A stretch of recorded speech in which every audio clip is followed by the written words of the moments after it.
Hi friends, welcome to Tulsi Priya Recipe. இன்னைக்கு நம்ம சேனல்ல என்ன வீடியோ பார்க்க போறோம் அப்படினு பாத்தீங்கன்னா முட்டை 65 தோசை தான் ரெடி பண்ண போறோம். வீடியோக்குள்ள போறதுக்கு முன்னாடி நீங்க இன்னும் நம்ம சேனலை சப்ஸ்கிரைப் பண்ணலனா மறக்காம சப்ஸ்கிரைப் பண்ணிக்கோங்க. இந்த வீடியோ பிடிச்சிருந்துச்சு அப்படினா லைக் பண்ணுங்க, ஷேர் பண்ணுங்க, கமெண்ட் பண்ணுங்க. இப்போ வாங்க வீடியோக்குள்ள போலாம். ரொம்ப ஈஸியாவே இந்த தோசை வந்து ரெடி பண்ணிரலாம். 2 நிமிஷம் தான் ஆகும் இது ரெடி பண்ண. இந்த தோசைக்கு வந்து காம்பினேஷனா தேங்காய் சட்னி, தக்காளி சட்னிலாம் சூப்பரா இருக்கும். ஏன் அப்படி இல்லனா வெறும் தோசையை சாப்பிட்டா கூட செம்மையா இருக்கும். ஓகே, வாங்க இந்த தோசை எப்படி ரெடி பண்றதுன்னு பார்க்கலாம். இதுக்கு தோசை மாவு எடுத்து வச்சிருக்கீங்க. மாவு வந்து பாத்தீங்கன்னா ரொம்ப புளிச்ச மாவு எடுத்துறாதீங்க. இந்த ரெசிபி செய்யறதுக்கு நல்லா இருக்காது. இன்னைக்கு வந்து பாத்தீங்கன்னா நான் 2 முட்டை தான் எடுத்திருக்கேன். நீங்க வந்து உங்களுக்கு எவ்வளவு தேவையோ அவ்வளவு எடுத்துக்கோங்க. 2 முட்டையை உடைச்சு கிண்ணத்துல ஊத்திக்கலாம். இப்போ ஒரு பெரிய வெங்காயத்தை நான் சின்னதா கட் பண்ணிட்டு சேர்த்துக்கிறேன். இதுல இதோடைய கருவேப்பிலையும் கொஞ்சமா பிச்சு போட்டுக்கலாம். மஞ்சள் பொடி கொஞ்சம் சேர்த்துக்கலாம்.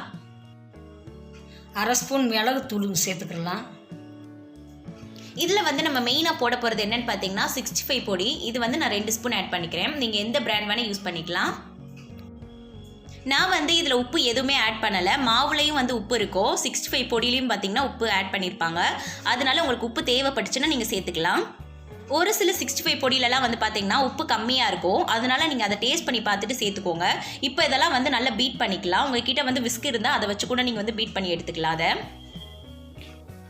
ஓகே, எல்லாத்தையும் நல்லா மிக்ஸ் பண்ணியாச்சு. நம்ம நெக்ஸ்ட் என்ன செய்யறதுன்னு பார்க்கலாம். இப்போ வந்து ஸ்டவ்ல ஒரு தோசை சட்டி வச்சிருக்கேன்.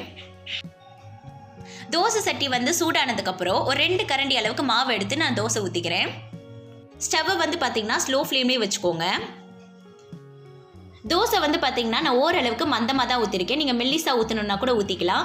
இப்போ வந்து நம்ம மிக்ஸ் பண்ணி வச்சுருக்க முட்டை கலவையை வந்து எல்லா இடத்துலையும் பரவுற மாதிரி ஊற்றிக்கலாம்.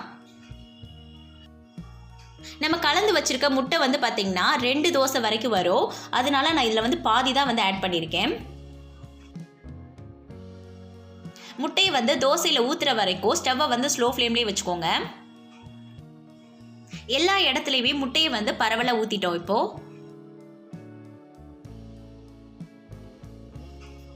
தோசைக்கு தேவையான அளவு எண்ணெய் ஊற்றிக்கலாம். இப்போ நம்ம ஸ்டவ்வை மீடியம் ஃப்ளேமில் வச்சுட்டு மூடி வச்சுக்கலாம் தோசையை. இப்போ நம்ம ஓப்பன் பண்ணி பார்க்கலாம். தோசை வந்து பார்த்தீங்கன்னா நல்லா வெந்திருக்கணும். தோசையை வந்து பார்த்தீங்கன்னா நான் திருப்பிலாம் போடலை. இப்போ வந்து பார்த்தீங்கன்னா இது நல்லா வெந்துருச்சு. இதை வந்து இப்போ வேற ஒரு பிளேட்டுக்கு வந்து மாற்றிக்கிறேன்.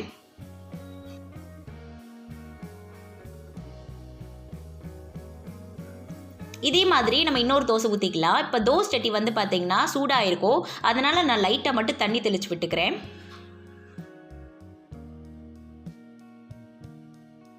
இப்போ நான் திரும்பவும் தோசை ஊற்றிக்கிறேன். தோசை சட்டி வந்து சூடாக இருந்துச்சு அப்படின்னா நம்மளுக்கு தோசை வந்து சுற்றுறதுக்கு வராது. அதனால தான் நான் லைட்டாக தண்ணி தெளிச்சுக்கிட்டேன். இப்போ மீதம் இருக்கிற முட்டை கலவையும் இதில் ஊற்றி நல்லா ஸ்ப்ரெட் பண்ணி விட்டுக்கிறேன். நம்ம ஃபஸ்ட்டு பண்ண தோசையில் வந்து பார்த்திங்கன்னா திருப்பி போடாமல் அப்படியே எடுத்துட்டோம் தோசையை. ஆனால் இந்த தோசையை வந்து நம்ம டபுள் சைடு வந்து வேக வச்சு தான் எடுக்க போகிறோம். இந்த மாதிரி பண்ணும்போது டேஸ்ட் வந்து சூப்பராக இருக்கும். இந்த தோசை வந்து நல்லா வெந்துருச்சு. இப்போ இதை வந்து எடுத்துகிட்டு வேற ஒரு பிளேட்டுக்கு மாற்றிக்கிறேன்.